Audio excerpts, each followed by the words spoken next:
Parang napipikon si Trump Napikon. Hindi, tsaka very compelling magsalita si Harris na sinasabi niya na imbis na i-divide because of, race and all of that, we need to be, come together as Americans. And that music to my ears. Parang music, totoo. Yeah, I mean, especially me, I'm an immigrant, na dumating dito, paid my dues, paid all my taxes, and achieved the American dream, ganun. Are we ready to have an AI in our life? AI is considered will help us as well kasi nga, it will eliminate a lot of the kumbaga ba yung mass work when it comes to mga computer, when it comes to delivering medicines, diba? Correct. It will eliminate a lot of the hard work kasi mapapabilis.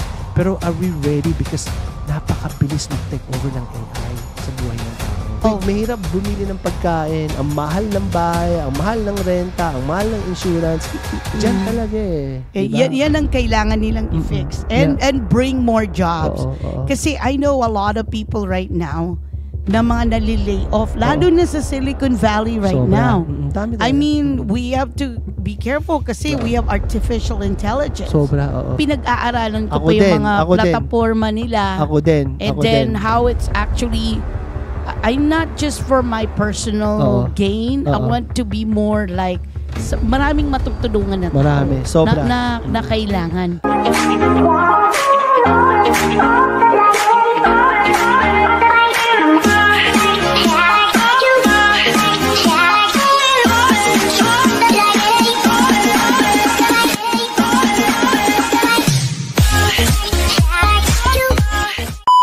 Hello everyone, this is Elizabeth Velasco from the Velasco team of Remax Gold, and this is Alvin Reyes with Supreme Lending. And welcome to our episode 58 of Bahay Pinoy sa Tate. Yes. Hello Alvin. Hello. Kumusta ka na? Okay naman. September na tayo, ito na. It's my birthday month. Anong sign mo ba? Libra. Oo, kaya gusto ko palaging fair. Oo nga, fair. Lagi ko justice. Ganun ba? Ganun. Since we're talking about fair and justice, yes. Napanood mo ba ang alin? Ang debate. Oo. Actually, hindi ko siya napanood sa TV, pero pinanood ko siya sa YouTube. Correct. It's about an hour and a half.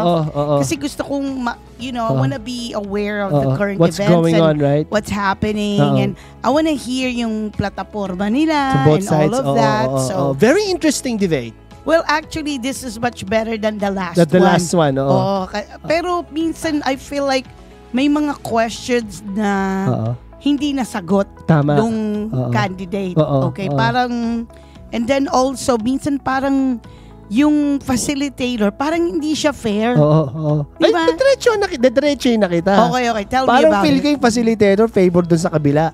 Oh, really? Oo nga, parang hindi siya siyang binigyan ng justification na isagutin o i-clarify, diba? Parang more like sa akin na pinapanood ko yung debate. Okay. By the way, this is much anticipated debate. Alam naman natin. So everybody, baka a lot of people are asking. We're talking about the presidential debate here in the USA. Yes. Wala kaming pinapanigan, wala kaming gustong sabihin kung sinong gusto namin, but we just want to be able to talk about it like everybody else. Right? And again, this is just our own opinion. Yes. Of course, everybody's entitled to their own opinion. Wala kaming planong sagasaan or kung ano man yung opinion ng iba. We respect everybody's opinion. Kung sinong gusto ninyo. But alam naman natin that this debate between Kamala and Trump is a much anticipated debate. Why?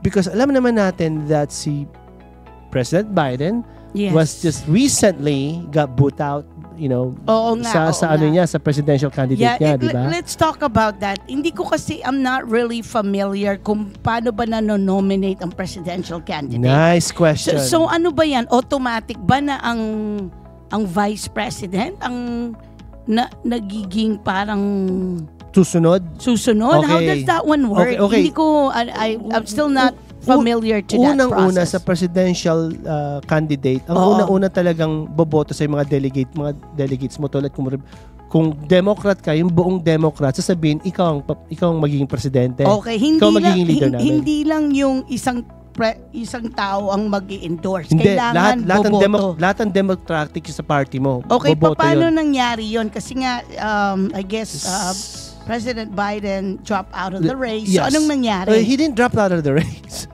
He got kicked out, right? Oh, he got kicked Parang out? ganun nangyari. Oo nga, kasi maybe he's not able to serve. He wasn't doing great on, sinasabi nila na, though siya ang nominee talaga. Okay, so what siya happened? Talaga nominee. So di ba nominee na siya mula nagkaroon tayo ng Democrat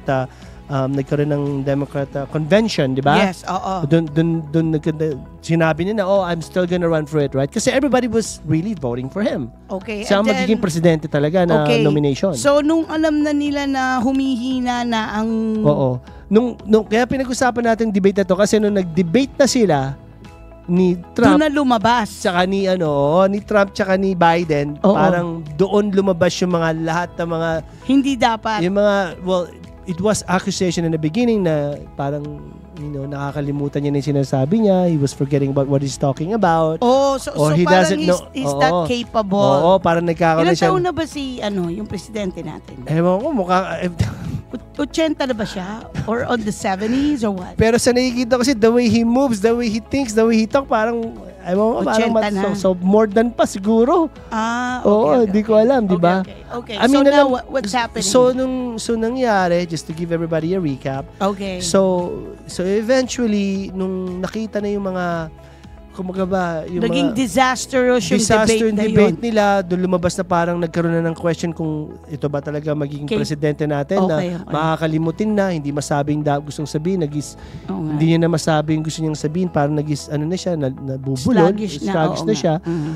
And so everybody kind of like, decided uli na okay. So nagbotohan ba? Wala nang botohan, parang siya na lang ang inano. Parang, pwede ba yun? Is that how it works? Pwede at that time kasi hindi na parang inano na lang siya ni President Biden, parang in-endorse na lang. Yeah. Pero is that the right way to do it? Supposedly it's not, kaya nga marami din mga ibang Democratic na party, ayaw din si Kamala, supposedly. Oo nga, hindi kasi dapat, di ba, may pinagpilian man lang, tapos nagboto, di ba? Hindi na nangyari yung dito sa second time around. Kasi maybe they're running out of time. Wala nang time na rin. Oo nga, kasi we're 2 months away from election. Correct. Yeah.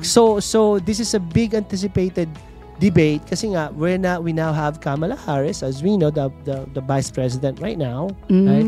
That's going to be facing off Trump, no? Oh, okay. So tell me. So ngayon na ito na siya ng parang, I guess, replacement, di ba? Siya na. So what do you think of the debate? Well, I think the debate was yung last debate that was last Thursday or when? Last Wednesday? Wednesday. No, last Tuesday. I'm sorry. Tuesday. I thought it was okay. Interesting. Very interesting. Very interesting because I felt like... Alam mo, natawa ako doon. Bakit? Nung sinabi nito na kinakain doon yung mga aso at pusa. Ano ba yun? So, parang Pilipino yun di ba? Baka naman Pilipino. Hindi. Listen. Oh my goodness. I was like... Nagulat din ako. They're eating all the dogs and the cats. Sabi ko, wow. Teka muna. I love you, Trump, pero teka muna. Hold on. Because we eat dogs too, Filipino, right? Teka muna. Speaking of that, nakakain ka na ba ng aso? Oo. Ano ka ba? Kumain ka na ng aso? Oo. Lolo ko nun sa Pilipinas. Kasi Pangasinan ng lolo ko, Ilocanang lola ko. So nakakain ka na ng aso? Oo. Niluluto. Ako pa namutulong magsunog ng balat. Wow! Naku pala. Oo. Nung bata ako, wala ka naman akong pakialam. Ilan taong ka nun? Mga 12? Mga ganyan, 11. Pero pusa, nakakain ka na? Hindi ko pa nakakain ng pusa. Parang hindi ko baka maging hindi ko pa nakakain yun. Pero aso nakain ko na. Actually, masarap ang aso Teka muna. Na-off topic tayo. Hindi, kailangan kasi kasama yan. Sinabi ni Trump yun Nagulat din ako. Tawan-tawa ako doon. Nagulat din ako. At tapos lumalabas sa TikTok. Oo nga. Yung words na yun. Tapos yung mga aso natatakot. Oo nga. Expression. Bigla lang yung mga kaibigan ko sa social media, tatago ko na yung aso ko. I'm gonna hide my pet. Tama niya ganun. Listen, napag-uusapan lang natin to, but kasi nakakatuwa ngayon one of the, kumbaga ba, very odd comment ni Trump. But I love Trump, okay, and I love Kamala as well. Pero okay. alam naman natin si Trump, kung ano-ano sinasabi minsan, di ba? Oo nga, minsan may blunt kasi siya. Okay. Tsaka parang, feel ko parang natikil ni Kamala si Trump ng konti, kaya parang galit si Trump ng konti. Okay, teka muna. Pero totoo ba yon? Nasa Springfield, Ohio, yung mga immigrants daw doon kumakain ng aso at pusa. Totoo ba yon? Siguro may incident siguro, 'di ba, na nangyayari 'yan, pero ewan ko kung how significant, 'di ba? Pero kasi parang the way he said it, parang okay, andyan na yung mga illegal na pumasok, walang makain, kaya nagnako ng aso or pusa para kainin, parang gano'n. Ewan ko, it's hard to say. Oh my goodness. Pero again, for me, parang it's it's hilarious in my own opinion. I don't think it's tawang-tawa talaga. I don't think it's something that is significant. Kung may nangyari man siguro yung insidente, hindi naman siguro, I mean, you don't need to hide your pets, di ba? Tago na natin si Pinky. Okay.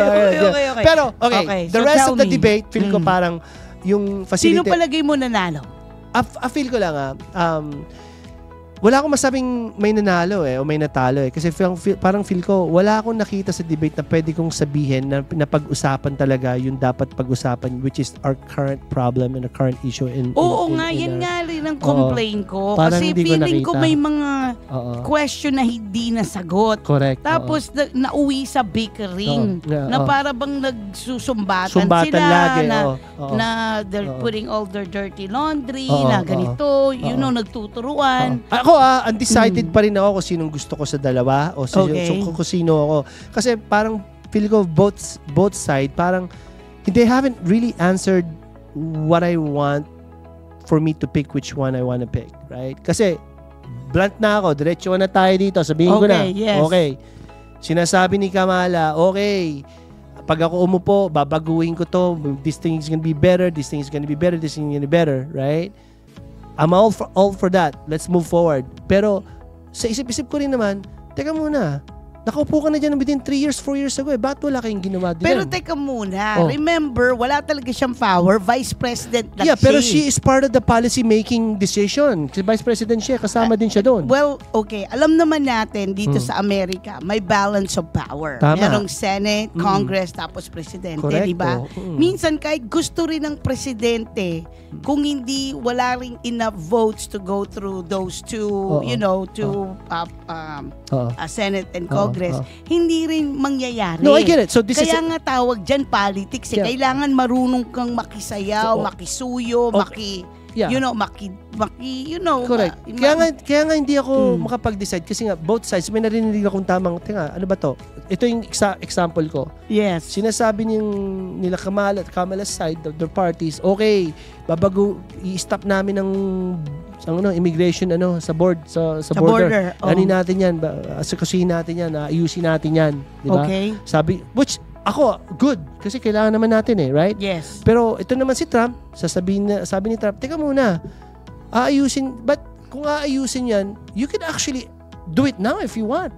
Oo nga, you don't need to be nominated to be president. Oo nga. But you have the power to stop people coming in right now. Okay, so anong response?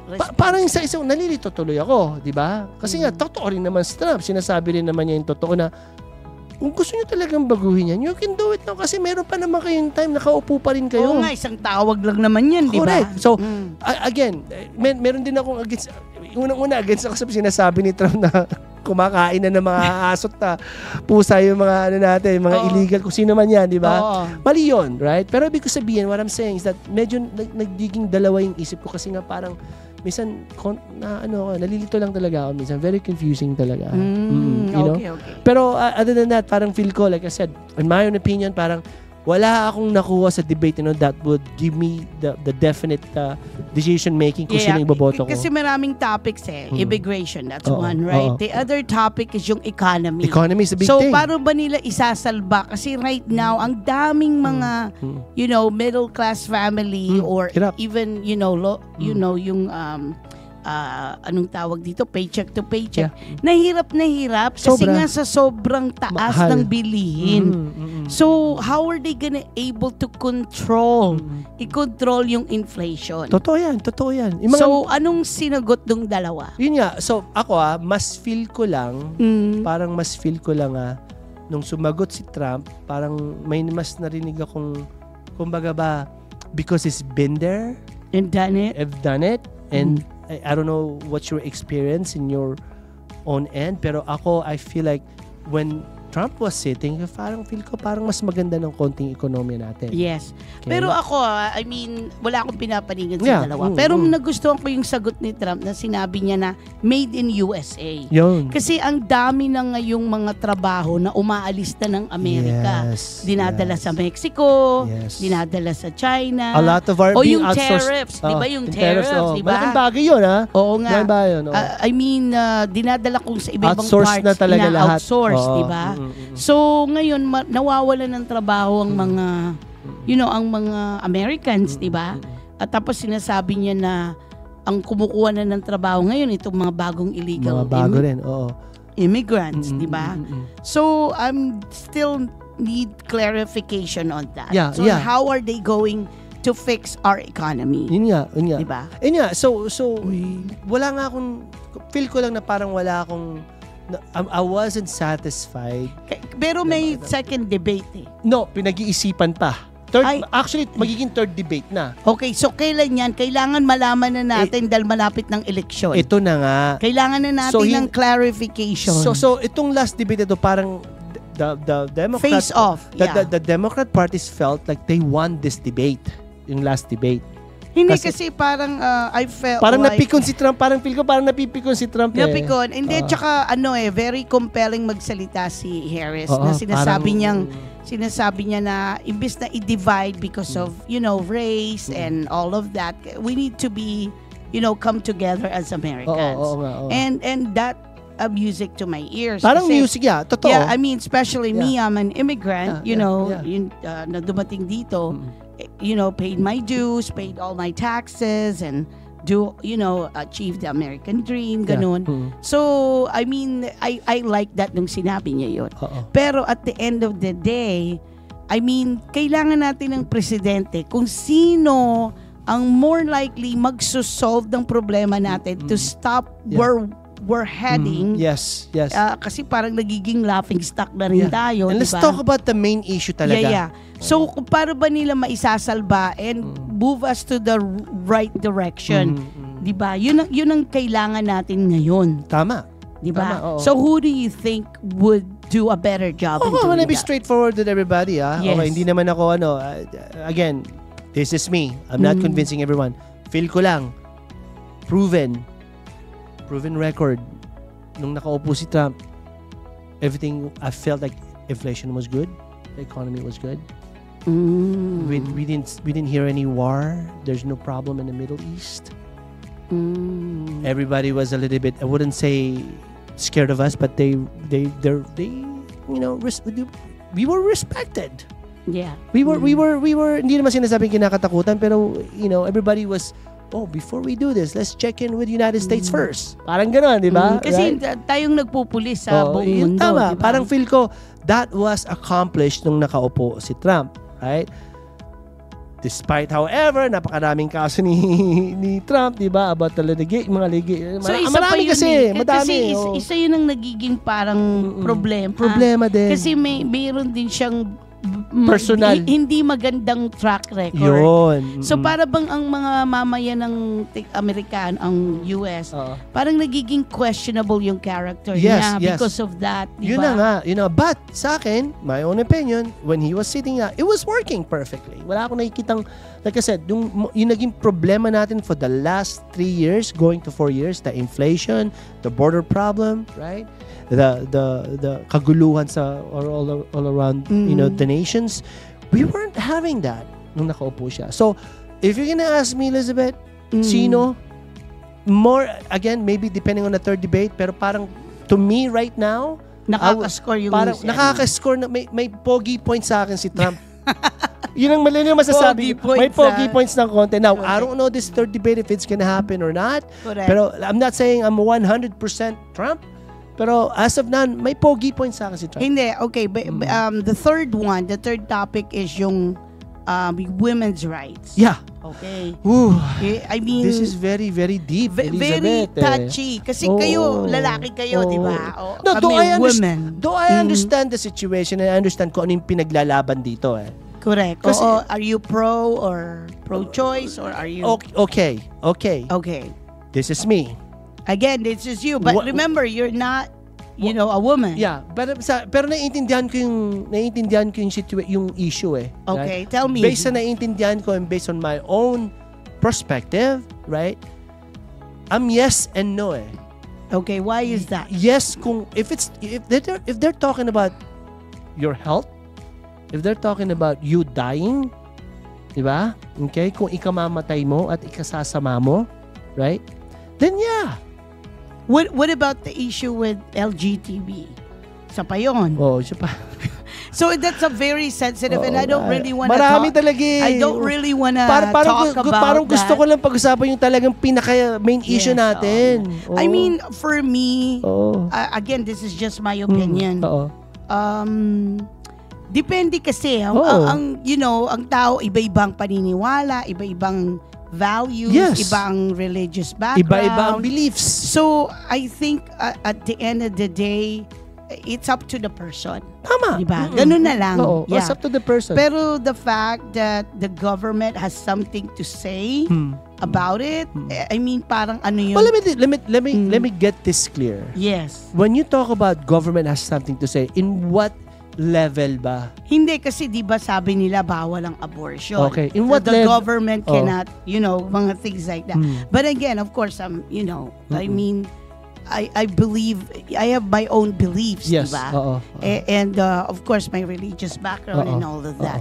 So I don't really want to talk about it in this in this platform. Yeah, kasi tama. nga, masyado malalim. I want to respect all the women and then it's their choice. So, but again, I have my religious belief about it. So, okay, let's skip that part. What about this? What about healthcare?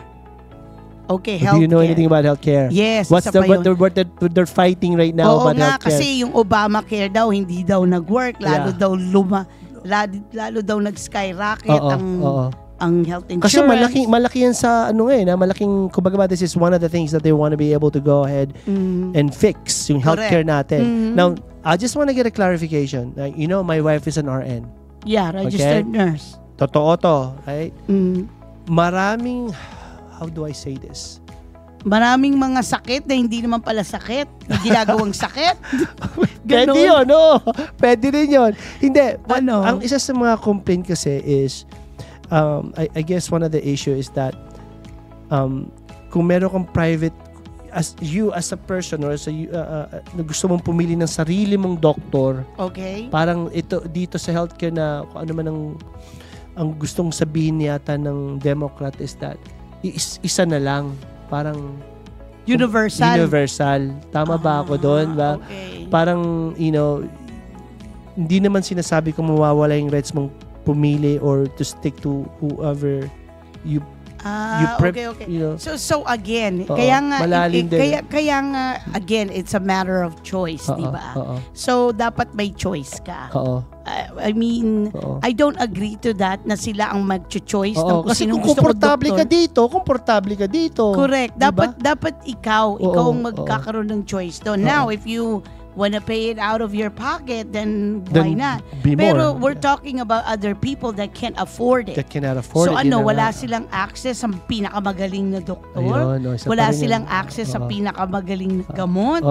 So parang unfair din naman yun. Diba? That's what I'm saying. Kaya nga napakahirap mag-decide kung sino talaga. Magiging ala Pilipinas na tayo na pag wala kang pera, hindi ka gagamutin. Diyan ka muna sa tabi.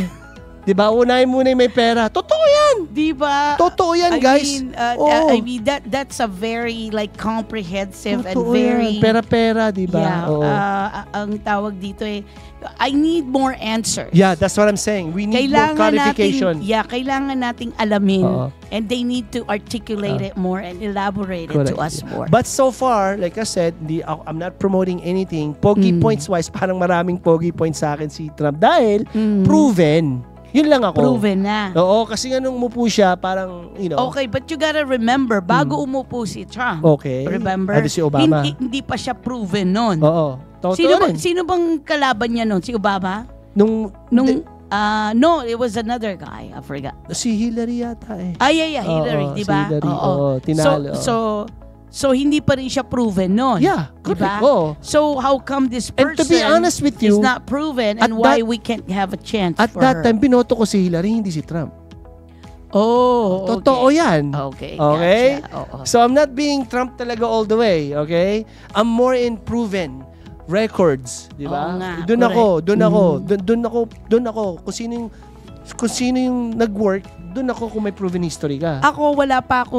Hindi ko pa na-choose talaga kung sino gusto ko. Kasi pinag-aaralan ko pa yung mga plataforma nila. Ako din. And then how it's actually, I'm not just for my personal gain. I want to be more like, maraming matutulungan na tao. Marami, sobra. Na kailangan, na matulungan. Not because of wala silang voice or anything like that. It's just, it's complicated. Sobrang complicated talaga eh. Diba? But we want to talk about this kasi nga, we also want to be able to share kung what I'm not saying how we think, but kung ano yung nangyayari, right? Itong debate talaga nito was really, really, for me, I was hoping na makikita ko rito yung debate na last time na sino kayang boboto ko? Hindi, diba? Pero alam mo, at the end of the day, Alvin, sa totoo lang, sa lahat ng problema, okay, kailangan nilang mag-generate ng maraming trabaho. Kasi if everybody is earning, na may pera mga tao pambili ng groceries, pambayad sa healthcare nila, they could spend money with their children and everything, hindi tayo magtuturuan ng ganito na yung ibang tao naghihikahos tapos yung ibang tao yung yun na nga di ba? So I think the root of the problem is yung economy natin. They need to fix it, di ba? Totoo yan. So I mean kaya nga na sinasabi ko, least problem na sinabi ni Trump na may kinain na aso. Come on, Trump. Least problem na din natin problema. Problemahin natin ngayon yung presyo ng gasolina. Correct. Presyo ng insurance. Presyo ng lahat. Ang taas ng interest. Grabe, oo. Diba? Pero bumababa ang interest natin ngayon. Kasi election na naman. Oo nga, sinabi mo. Palagi naman ganyan eh. Papogi points sila, di ba? Kung sino nakaupo, yun ang laging pogi points, di ba? Oo nga, kasi babaan natin yung rates para tayo magpapabango muna that sila. The economy is doing well. Di ba? Ganun. Pero tama rin si Elizabeth talaga. The truth talaga, pagka naghihirap ang tao, mahirap. Pere, yan ang mahirap bumili ng pagkain, ang mahal ng bahay, ang mahal ng renta, ang mahal ng insurance. Diyan talaga eh. Diba? Yan ang kailangan nilang i-fix. And bring more jobs. Kasi I know a lot of people right now na mga nalilay off, lalo na sa Silicon Valley right now. I mean, we have to be careful kasi we have artificial intelligence. A lot of people... Ito na. Hindi, it's here. It is. A lot of people are being... Jobs are being phased out. Diba? Think about it. And I was watching the Oprah AI kahapon. Oprah AI? Kasi Oprah nagkaroon siya ng parang... episode lang about AI and what's going on because it's a big thing right now. AI is really everywhere, and and AI is here to stay and to grow. Correct. And she was able to interview Bill Gates. Bill Gates was there. Okay. A moment lang kung ano yung tingin sa AI where it's going. Anong sabi? He was able to go ahead and interview the ex-Google. Itong sinabi. The bottom line is this: are we ready? As a human beings or tayo as human beings, are we ready to have an AI in our life? AI is considered will help us as well kasi nga it will eliminates a lot of the kumbaga ba yung mass work, yung repeated, when it comes to mga computer, when it comes to delivering medicines, di ba? It will eliminate a lot of the hard work, mas mapapabilis. Pero are we ready? Because napakabilis mag-take over ng AI sa buhay ng tao. Minsan nga, alam mo, sa totoo lang, minsan pag nasa social media ako, di ko alam kung totoo, kung AI yun yung boses. May nagsasalita. Ano ba to? Si Elon Musk ba talaga tong nagsasalita? And that was their main topic as well. Kasi pwede nang maging fake. Pwede nang, so ito if fake yung news, if fake yung, I think we all need to go live from now on. And ito na nga yung sinasabi para alam mo na hindi siya fake. And this is what they meant by are you ready? Because when the AI it's growing, it's gonna continue growing, and also yung mga sinasawag natin mga ito na yung mga sindikato or yung mga talaga, mga fraud na pwedeng gamitin ng AI in a more professional way to duplicate or pati voice mo. Oh yes. Diba? Yeah, yun ang main topic na are we ready for this? Kasi you could easily duplicate someone's face, even voice. Hindi FaceTime mo na lang o mag-Facebook live ka. So they've actually given one incident kagabi. Isang nagbigay ng kung ano nangyari sa kanila. Yung mom nagda-drive. Okay. Biglang may tumawag sa telepono. Okay. Kaboses ng daughter niya. Okay. As in kaboses at sinasabing, "Mom, please help me. I need $9,000. I got into an accident here. Talk to someone." No, ganun. Hinihingi siya. Naniwala yung nanay. Oo nga, syempre. Dinerbiyos. Kala talaga niya. Tapos tinawagan niya yung daughter niya. Magpapunta diretso na dapat sa Best Western, right? I mean sa Western Union pala, sorry. Tinawagan niya, "Ma'am, para mag-wire ng pera. What are you talking about? I'm here. I'm at the game." Parang ganun. Wow. So kumbaga ba with ang dami ng mga fraud, with the AI revolution, lalong nagiging sophisticated din yung mga natin, yung mga kumbaga ba, yung mga masasamang tao to use this in favor. Oh, so we have to be really careful. Really be careful. I'm not worried.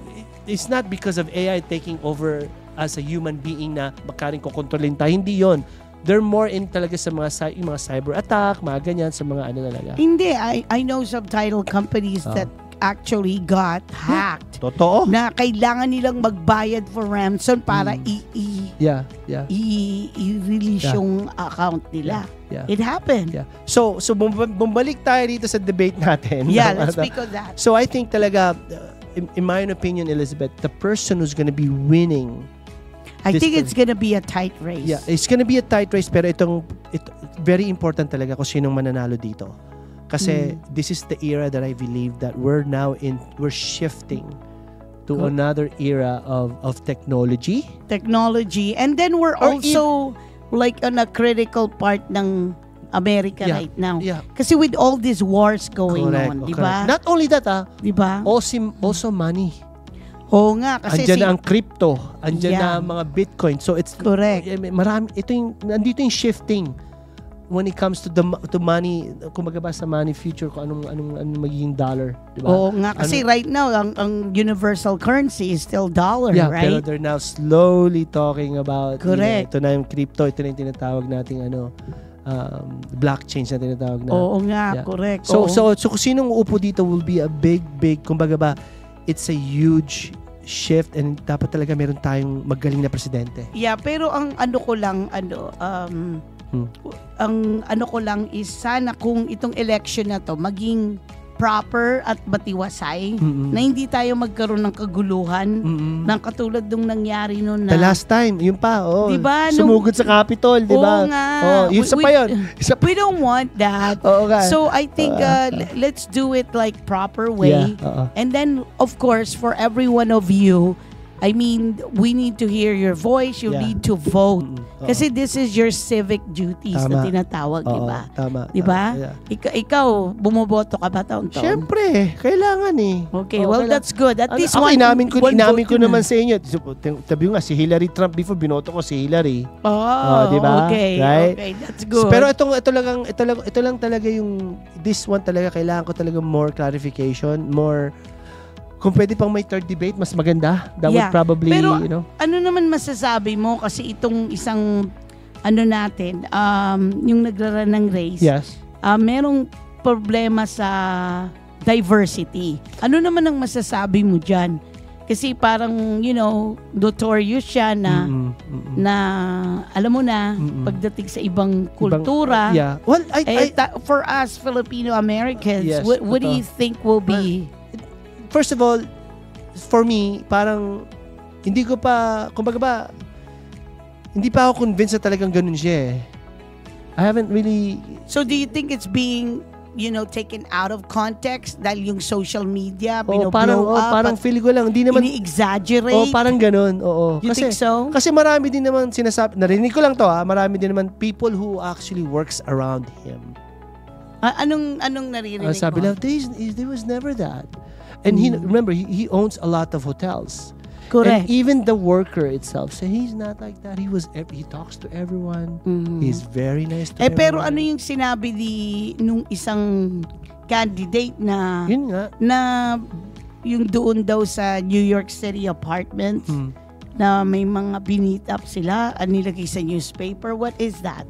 Hindi ko narinig yun. I'm sorry, pero I don't know. Park 55, something like that. I don't know. So, again, katulad nga ng nasabi ko, sometimes you have a history. Kasi syempre, ilang taon na ba si Trump? 70s? Ko alam, Okay, so all throughout your lifetime, you've gone through the phase na ganun ka. As you get older, experience teaches you. Tama. Nagbabago ang tao. Tama. Diba? Yes. Okay? Yes. So it's not because you have a bad track record.